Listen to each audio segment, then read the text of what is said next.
Welcome back to Rough Diamond Recipes. Today's recipe is green mango falafel. As normal, a full list of ingredients can be found in the description box below. Neither my wife or myself are vegan or vegetarian, but my wife thinks we should eat less meat. She said it's better for our health, better for our pocket, and better for the environment. But I can't help wondering how eco-friendly it should be if chocolate was made from meat. I mean, 3 days without chocolate, and a puppy gets in the way of my wife and the last curly whirly in the corner shop. How can I put it? Things don't look too good for the puppy. But be you vegan or omnivore, or anything in between, these falafel are tasty, and this is how you make them. Place the chickpeas, cauliflour, onion, coriander, garlic, green mango flesh, and the green chilies if your wife will let you use them, in a food processor and blitz for 5 to 10 seconds. Don't over blitz it.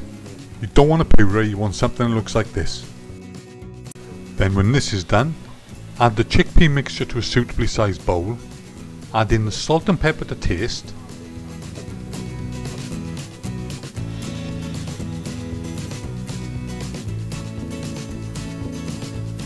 followed by the ground cumin and garam masala,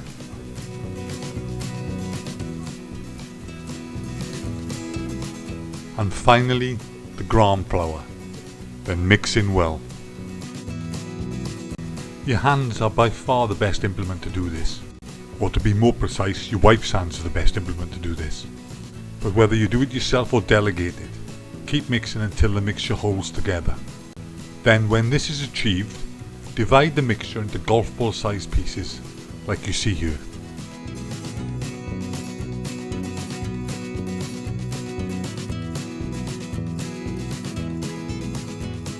We're only forming half the mixture we have into balls because we're saving the rest of the mixture for tomorrow.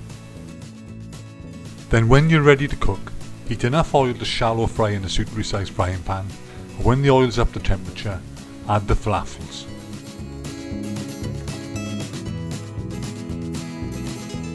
Then continue to cook on a medium heat until all the falafels are golden brown and crispy.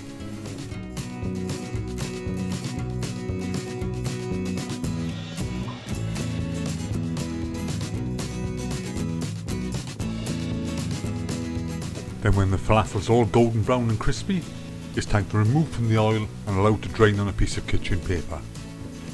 And then serve. We do hope you enjoyed this recipe, and no puppies are injured doing this making. Feel free to subscribe, share and like, and hopefully we'll see you soon on the next one. Bye for now.